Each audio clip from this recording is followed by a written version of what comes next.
नमस्कार, मी करिश्मा. एलव्ही न्यूजच्या बातमीपत्रामध्ये आपल्या सगळ्या दर्शकांचे अगदी मनापासून स्वागत. आपण पाहत आहात एलव्ही न्यूज.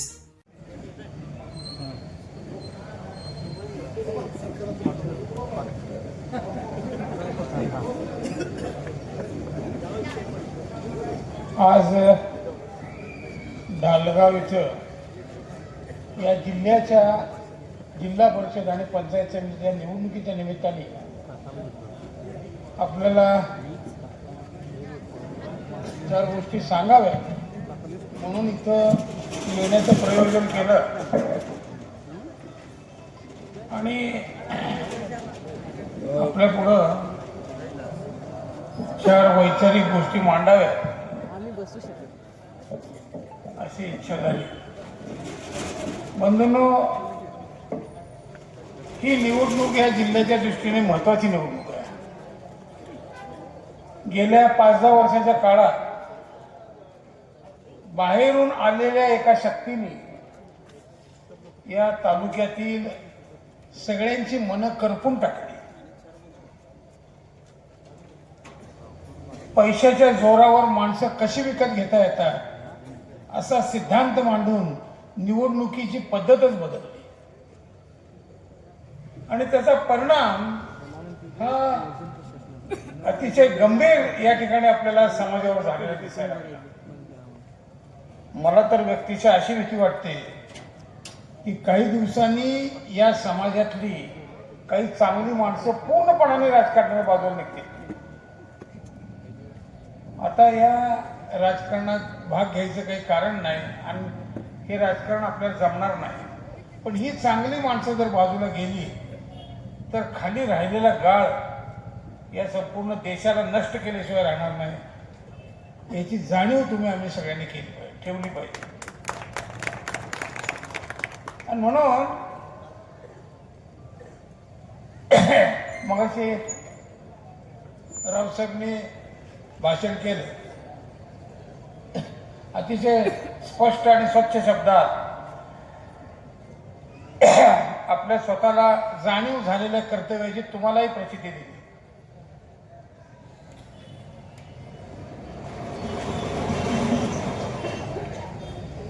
काही वर्षापूर्वी मी लावलेलं हे रोपट आहे, याचा वटवृक्ष होणार. रावसाहेब आता भाषणात तयार झाला.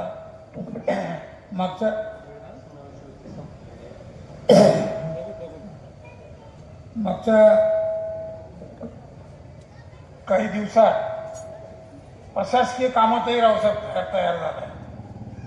एक चांगला कार्यकर्ता ढालगाव भागात तयार झाला, याचं मला मनस्वी समाधान आहे. रावसाहेब तुम्हाला तुमची पूर्ण पिढी आणि पुढच्या पिढीपर्यंत पुरत. कुणाच्याही अपेक्षा अपूर्ण राहणार नाही आणि म्हणून या रावसाहेबला टिकवणं अत्यंत गरजेचं आहे. तर खऱ्या अर्थाने पुढच्या तुमच्या काही अपेक्षा पूर्ण होतील ही जाणीव ठेवून तुम्ही त्याच्या पाठीशी उभं राहणं गरजेचं आहे. मी तर आहेच पाठीशी, त्यात काही प्रश्नच नाही. पण तुमची मदत सुद्धा होणं गरजेचं आहे. बंधूंनो, अतिशय वेगळ्या वळणावर महाराष्ट्राचं, सांगली जिल्ह्याचं आणि कवठेमंकाळचं हे राजकारण आलेलं आहे. मी मगाशी सांगितलं तुम्हाला, आता राजकारणावरच चांगल्या माणसाचा विश्वास राहिला नाही. अशा परिस्थितीत तुम्ही योग्य पद्धतीने मतदान करून आशेचा एक किरण उभा करा. नाहीतर मगाशी त्यांनी सांगितलं, रावसाहेबांनी सांगितलं, मला वाटतं लोकशाहीवरचा विश्वासच उडून जाईल. निवडणुकाकडे कोणी ढुंकून बघणार नाही अशी परिस्थिती निर्माण होईल. आणि पाळी कोणी आणली? या भागातल्या लोकांना माहिती आहे की या तालुक्यातली विचारधारा कधी बदलली, कोण आल्यानंतर बदलली, सगळ्यांना माहिती आहे. माझ्यापेक्षा जास्त अभ्यास करणारी माणसं. आणि या विचारधारा बदलणाऱ्या लोकांना त्यांची जागा दाखवण्याची गरज आहे. ती वेळ आता आलेली आहे. आणि म्हणून मला आपल्याला सल्ला द्यायचा आहे की बंधूंनो, आता बाकी कशाकडे लक्ष देऊ नका.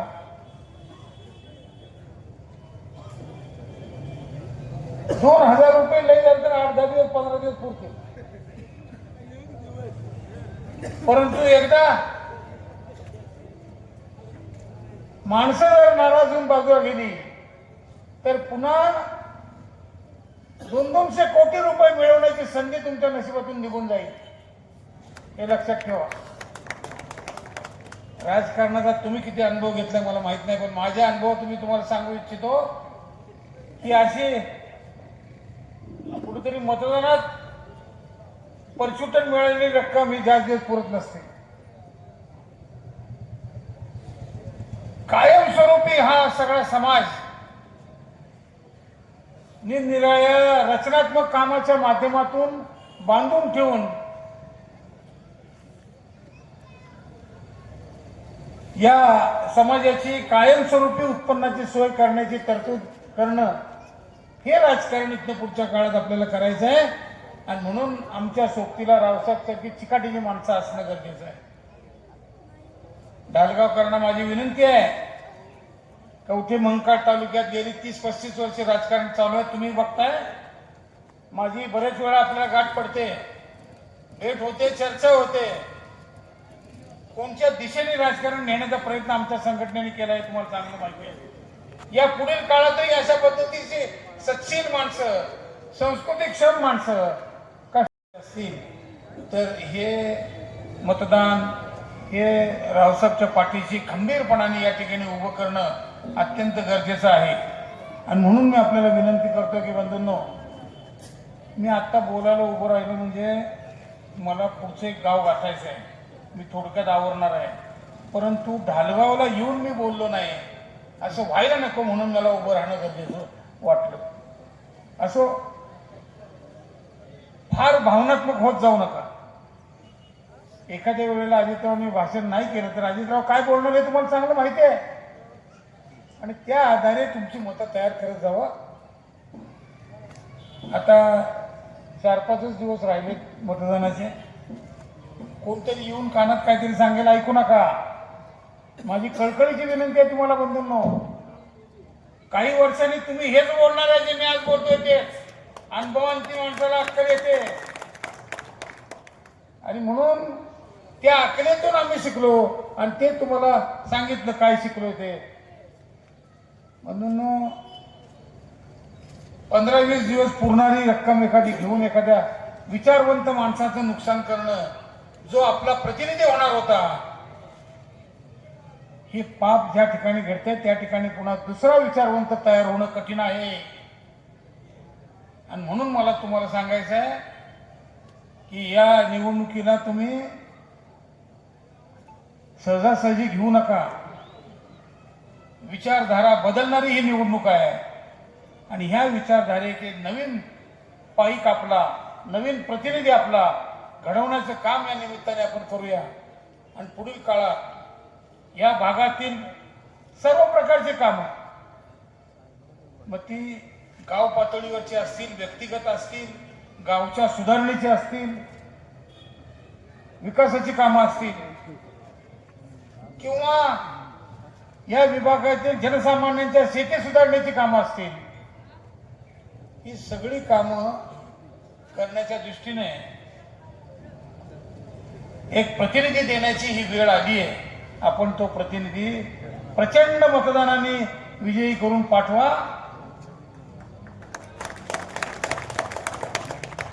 प्रतिनिधी चांगल्या प्रकारे घडवून त्याला तुमच्यासाठी तयार करण्याचं काम आम्ही करूया. एवढी मी आग्रहाची विनंती करतो आणि आपण ते मनावर घेऊन कराल अशी आशा आहे मला. पुढील काळात अतिशय कर्तव्यदक्ष अशा लोकांच्या राजकारणाची गरज आहे. काही दिवस गेले, थापा मारून कुठेतरी गेलं, ह्याव करतो तेव करतो, झालं काहीच नाही. काय काय उभं राहिलं या तालुक्यात? फक्त बोलून जातात. प्रत्यक्ष कोण काय करतंय ते प्रत्यक्ष पाया काढल्याशिवाय कळत नाही. असो, या विषयावर जास्त बोलायची गरज आहे असं मला वाटत नाही. तुम्हाला विषय चांगला कळलाय. या निवडणुकीत मतदान इकडे तिकडे जाऊन देऊ नका. मी वारंवार विनंती करतोय. पैसा आज येतो उद्या जातो. जर या भागाच्या अधोगतीची सुरुवात होणार असेल तर ती या निवडणुकीत, आणि या निवडणुकीतून अपयश येणार असेल तर फक्त पैशानी, दुसरं काही शिल्लक राहिलेलं नाही. मी गेले 5-6 दिवस जवळून तपासतोय सगळं. अनेक लोकांना भेटलो, प्रश्नाची फेक केली आणि उत्तर घेतलं. आणि ही सवय मला जुनी आहे. त्यामुळं माझी पूर्ण खात्री झाली की आता फक्त पैसा ही एकच गोष्ट विरोधकांच्याकडे राहिली आहे. त्याला तुम्ही हात लावू नये अशी माझी प्रामाणिक इच्छा आहे. पैसा आज येतो उद्या जातो, पण घडवलेली तयार केलेली माणसं ही पिढ्यानपिढ्या कामाला येतात. इतिहासात सुद्धा तेच झालंय. या महाराष्ट्राला फार प्रचंड इतिहास आहे, प्रचंड इतिहास आहे, याची नोंद जगाच्या इतिहासात झालेली आहे. एवढा मोठा इतिहास या महाराष्ट्राचा आहे. आणि या महाराष्ट्राच्या इतिहासातील अनुभवाप्रमाणे आपल्याला माणसं स्वतः जनतेने निर्माण करावे लागतात. ते तुम्हाला एक माणूस मिळतोय, त्याला चांगल्या पद्धतीने उभं करा, मतदानाचा पाठिंबा देऊन. त्याचप्रमाणे IT सर याच विभागातून उभे आहेत. तपश्चर्या मोठी आहे IT सरांची. शिक्षण क्षेत्रात काम करणारा माणूस आहे. जिल्हा परिषद मध्ये गेले, काय करायचं त्यांचं ते मी करतो बरोबर. मागच्या बॉडीमध्ये आपल्याला दिलेल्या उमेदवारांच्या मधून एक महिला उमेदवार आशाताई पाटील निवडून आल्या. अत्यंत चिकाटीने त्यांना आरोग्य आणि शिक्षण खातं सभापती केलं. या जिल्ह्याला लाजवेल असं काम त्या महिलेने केलं. महिला असून सुद्धा प्रचंड काम उभं केलं.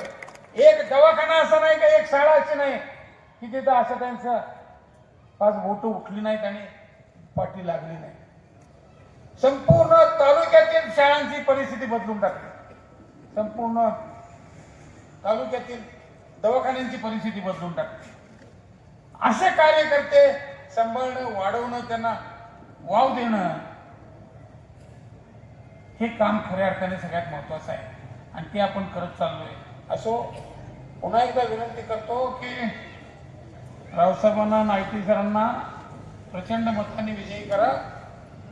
त्यांचं पुढं काय करायचं ते मी माझ्या कल्पनेतून बरोबर करतो. कुठं कुणाचं राजकारण न्यायचं आणि कुठं थांबवायचं हे चांगलं मला अनुभव आहे. फक्त तुम्ही तुमचं काम करा, मी माझं काम करतो. आज या निमित्ताने 2 गोष्टी बोलायची संधी निर्माण करून दिली संयोजकांनी, आणि आपण सगळेजण या ठिकाणी उपस्थित राहिला याबद्दल आपल्याला धन्यवाद देतो.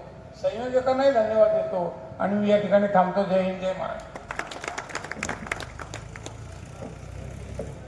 चालू घडामोडींचे अपडेट्स जाणून घेण्यासाठी आपल्या LV न्यूज चॅनलला सबस्क्राईब जरूर करा, लाईक करा, शेअर करा व कमेंट देखील करा. बेल आयकॉनवर प्रेस करा व नोटिफिकेशन्स मिळवा. पाहत रहा फक्त LV न्यूज. मुख्य संपादक विलास उत्तम लोखंडे.